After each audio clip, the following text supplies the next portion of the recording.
Have you ever, like, totally believed in something? Like, maybe you have a lucky shirt. Yeah. It just always seems to bring a win. Right.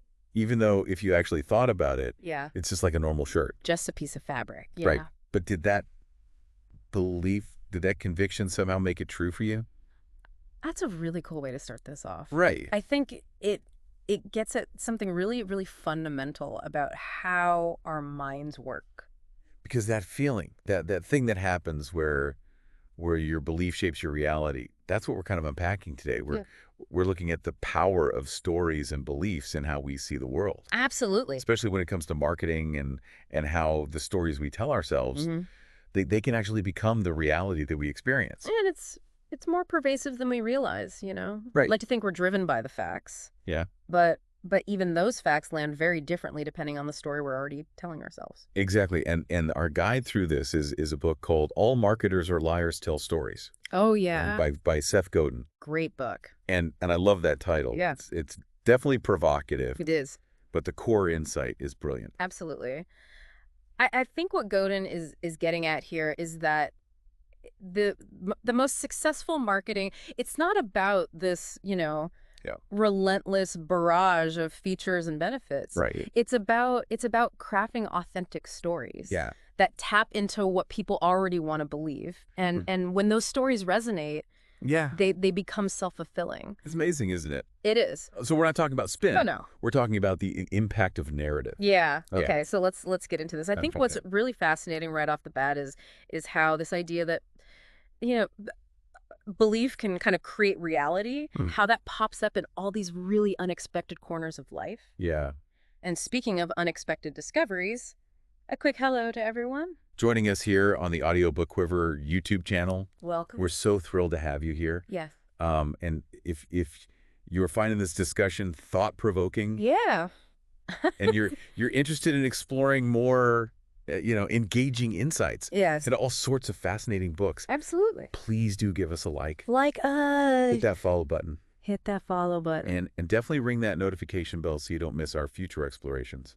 Don't miss out. All right, so back to this powerful connection between belief and reality. Godin really nails it when he says, we believe what we want to believe. Yeah. And once we believe something, it becomes a self-fulfilling truth. That's it right there. That's the essence of it. It's so true. Our desire for something to be true can actually warp how we perceive and experience it. And he uses such relatable examples. Yeah. Like think about a bottle of wine. Okay. Like a really expensive bottle of wine. Okay. And if you're told that it's this rare vintage. Right. And that it, cost a fortune, you are far more likely to pick up on all those subtle notes. Right. You'll swirl it, you'll sniff it, and you'll be like, oh, this is exquisite. Yeah. Right? Because like your brain has already decided that it should be exceptional. It's the power of expectation shaping our senses. Right. The higher price creates this narrative of quality. Right. And our taste buds, they often follow the script. That's so interesting. Isn't it? Yeah. And we might even, focus more intently on the aroma and the flavor profile, simply because we anticipate a premium experience. Right. So the perceived value isn't inherent in the product itself, but can be significantly manufactured through the story we tell ourselves. Exactly. Or think about like a new manager. If the word on the street is that they're this like brilliant leader, right, you'll probably interpret their initial actions with a much more positive bias. Yeah. You'll be more forgiving of any early missteps. Exactly. That initial positive framing creates this halo effect. Yeah. And it influences how we evaluate their decisions and their leadership style going forward. It's so powerful. It's a subtle but powerful psychological phenomenon. And here's one that really resonates with me. Okay. How much you enjoy driving a particular car. Oh, yeah. Godin suggests that if you just love the feel of being behind the wheel, you're simply going to have a better driving experience. The objective performance might be comparable to other cars. Yeah. But your enjoyment is amplified by that initial positive connection. It's not just about the the horsepower or the handling stats. Right. It's about that emotional resonance, Yeah. the story you're telling yourself, Yeah. about what it's like to own and drive that particular vehicle. These examples really shine a light on how, our beliefs act as these filters that shape what we take away from any given situation. That's a lens that we're looking through. It really makes you wonder, like, can you think of a time when your own beliefs significantly altered how you experience something? Oh, absolutely. Yeah. It's a great question to consider, I think we all have those moments where our expectations paint our reality. Totally. Now Godin, he throws out this intriguing idea. He says, everyone is a liar. Yeah. We tell ourselves stories because we're superstitious. Yeah. Let's unpack what he means by that. Okay, so what I think is really fascinating here is this notion that storytelling, it isn't something that marketers just, foist upon us. It's a fundamental human strategy for navigating the world. We're constantly constructing narratives, often unconsciously, to explain events, to find patterns, to impose order on what can feel like a chaotic universe. Right. So this inherent human need for stories, it creates this fertile ground for marketers to plant their narratives. Right. It's that deep-seated human drive for meaning. Yes. We see a pattern. We want to create a story around it. Absolutely. Even if there's no concrete evidence. And these early stories, often rooted in our attempts to understand the unknown. Right. They highlight our innate tendency to seek coherence and predictability. So this ingrained habit that we have of understanding the world through stories. Godin argues that this naturally leads to a demand from consumers for stories in marketing. Sure. People are already wired to receive and process information in this narrative form. It's a comfortable and familiar mode of engagement. When a marketer tells a compelling story, it aligns with how consumers are already accustomed to making sense of information and ultimately making choices. So this idea of marketing as storytelling, this isn't some revolutionary new tactic. Right. As Godin puts it, marketers didn't invent storytelling, they just perfected it. Exactly. They've tapped into this human tendency.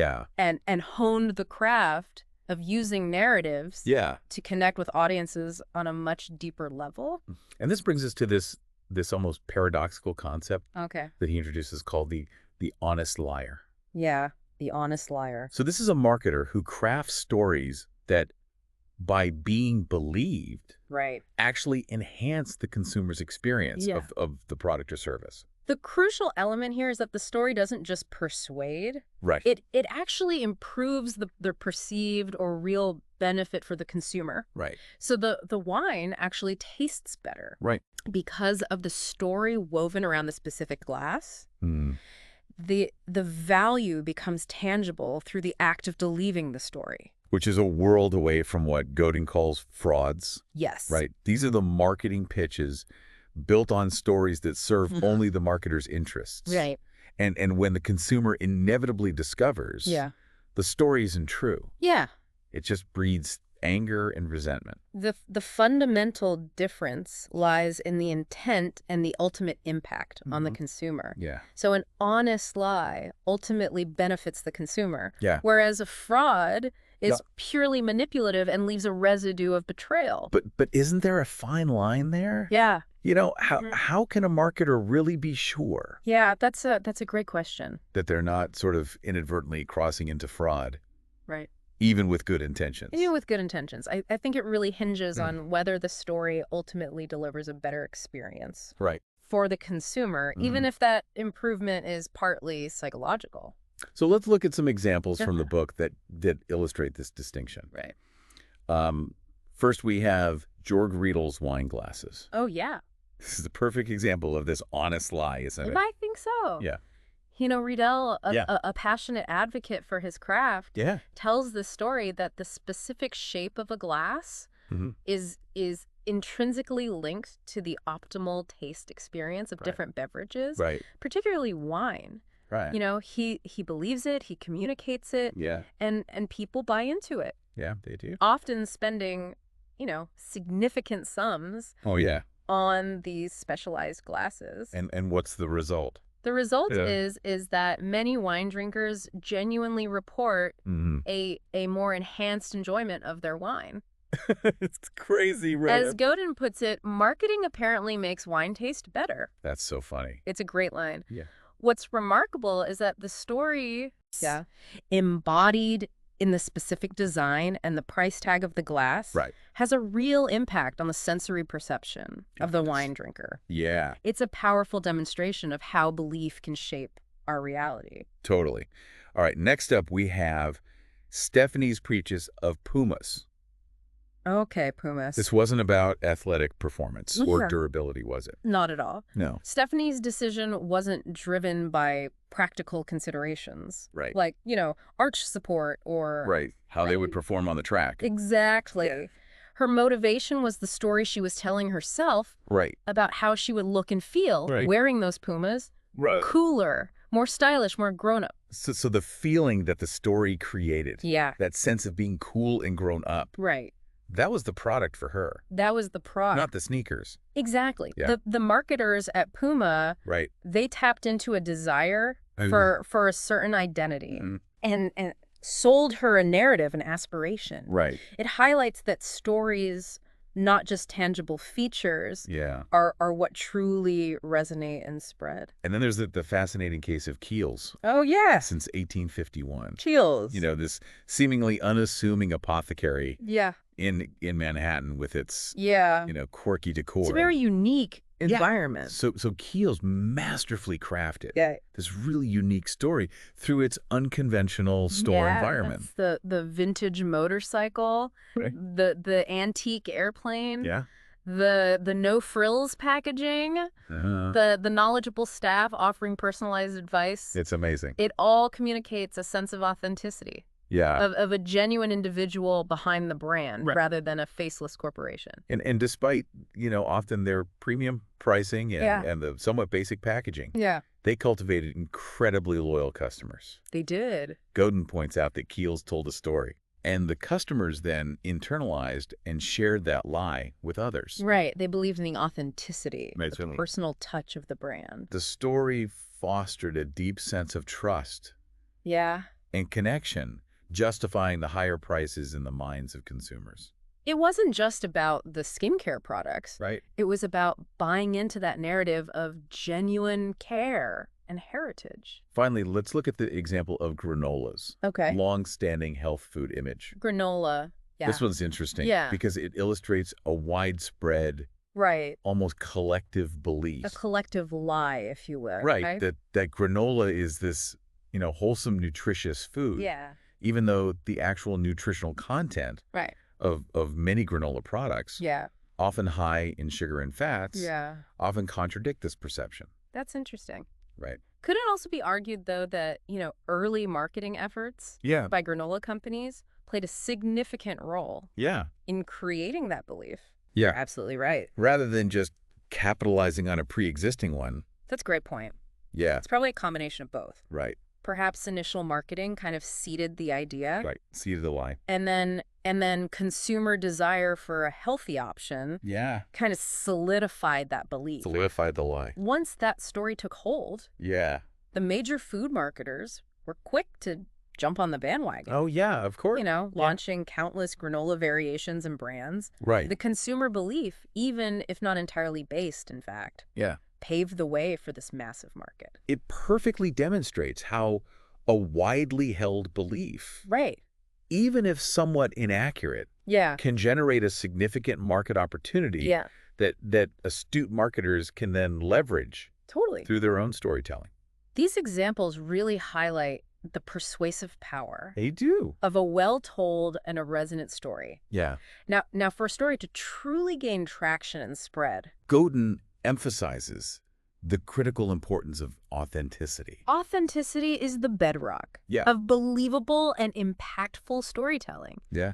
The marketer needs to genuinely live the story. Right. They are communicating. You can't fake it. You can't fake it. Yeah. There has to be a fundamental alignment between what is being said and what is being done. Contrast this with, inauthentic stories, like the tale of the fictional Dave Lennox. Oh, yeah. Of Lennox Furnaces. Dave Lennox. Right. This idea of a trustworthy family-run business with the president personally involved sounds very appealing. It does create an immediate sense of connection and reliability. The eventual revelation that Dave Lennox had been deceased for decades and was merely an actor portraying a founder just completely shattered that carefully constructed story. Yeah. Leaving customers feeling very misled. The lack of genuine connection and the manufactured persona ultimately undermine the positive narrative they were trying to build. It underscores that a story built on a false pretense, what Gaten would call a fraud, will eventually unravel. It will. Yeah. The inauthenticity exposed the hollowness at the core of the marketing message, leading to customer disappointment and a breakdown of trust. So what are the essential elements Okay. that make up these truly effective marketing stories? Okay. Godin lays out several key components. Right. Firstly, Okay. great stories are trusted. Trusted. In an era where skepticism is rampant, establishing credibility is just paramount. Absolutely. Consumers are just bombarded with messages. Right. So a story needs to feel genuine and believable. It does. Secondly, they're often subtle. Subtle. So counterintuitively, the less overtly a marketer pushes a particular message, the more powerful the story can become. The more powerful. Yeah. It allows the audience to arrive at their own conclusions. Right. And feel a sense of personal discovery. When consumers actively participate in constructing the narrative in their own minds, the belief becomes much more deeply ingrained and personal. Thirdly, effective stories happen fast. Fast. They capture the consumer's attention and resonate almost immediately. Yeah. First impressions are incredibly influential. They are. Yeah. Those initial moments of connection are so crucial. They are. In setting the stage for the story to take root and have a lasting impact. Yeah. And finally, the most crucial element. Okay. Great stories match the consumer's worldview. The worldview. They tap into pre-existing beliefs, values, and biases. This is where the real magic happens. Right. To craft a truly compelling story, a marketer must first have a deep understanding of the audience's underlying worldview. I think of it like this. Okay. It's like the set of filters that you use to process information. Yeah, that's a good analogy. So for a marketer, understanding these filters, your existing beliefs about quality, value, or even specific product categories. Sure. This is crucial. It is. Let's delve a little deeper into this concept of worldview. Okay. What exactly does Godin mean by this? So a worldview, in Godin's framework, is essentially the collection of pre-existing assumptions, values, and biases that shape how an individual or a group perceives and interprets new information, including marketing messages. So it's the ingrained lens through which they understand the world and make decisions. Precisely. Yeah. And this worldview significantly impacts three key aspects. First, attention. It dictates whether someone will even notice your marketing story in the first place. Yeah. If it doesn't align with their existing beliefs or priorities, it will likely be ignored. That makes perfect sense. Right. If someone doesn't believe they need the latest smartphone features, they're probably not going to pay attention to an ad highlighting those features. Yeah, exactly. The second is bias. Okay. Everyone has their own set of predispositions and beliefs. Yeah.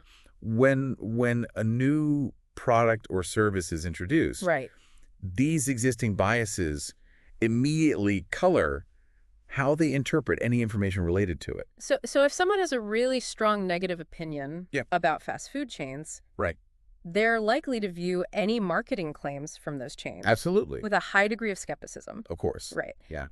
And third is belief. Belief. Okay. Ultimately, a consumer's worldview will heavily influence whether they actually believe the story a marketer is telling if the narrative clashes with their fundamental beliefs. It's a very difficult hurdle to overcome. Yeah, it's an uphill battle. Godin provides some insightful examples of statements that reflect different worldviews, such as new technology offers exciting possibilities versus big corporations are only interested in profit. Yeah. These really illustrate the diverse They do. and the deeply held beliefs Absolutely. that are at play. They perfectly highlight the range of perspectives Right. that marketers need to be aware of and attempt to connect with. So if understanding worldview is so critical, how can marketers effectively reach their intended audience? Okay, so Godin introduces this concept of framing stories to align with these pre-existing worldviews. So a frame is essentially the way you present your idea or your story in a manner that resonates with, rather than clashes with the consumer's worldview. You're speaking their language. You're finding the right context to tap into their existing beliefs and values. He uses this compelling example of firearm safety versus banning handguns. Both address the issue of gun violence, but they are framed in drastically different ways. Totally different. And appeal to fundamentally different worldviews. Firearm safety resonates with individuals who believe in the right to own guns, but also acknowledge the importance of responsible gun ownership. Banning handguns appeals to those who believe that restricting access to firearms is the primary solution. Exactly. And he brings up Howard Dean's 2004 presidential campaign. Howard Dean. And his strong anti-war stance. Yeah, he was very much against the war in Iraq. Right. Yeah. So Dean strategically framed his message to connect with the worldview of voters who were just disillusioned with the political establishment and opposed to the Iraq War. The narrative of him as an authentic outsider resonated powerfully with that particular segment of the electorate. They were drawn to a candidate who seemed to share their frustrations and offer a different perspective. But as Godin points out, this strong appeal to one segment didn't guarantee broader acceptance. The opposing narratives that emerged portraying Dean as unelectable ultimately undermined his campaign because it tapped into a different, more widely held worldview about what constitutes a viable presidential candidate. It really underscores the challenge of extending a story's reach beyond a specific niche. To a larger audience with potentially conflicting beliefs. It highlights the fact that different groups hold different, sometimes opposing worldviews.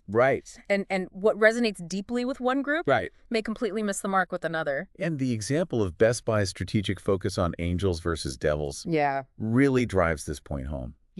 Best Buy recognized that they were essentially trying to serve two fundamentally different customer worldviews.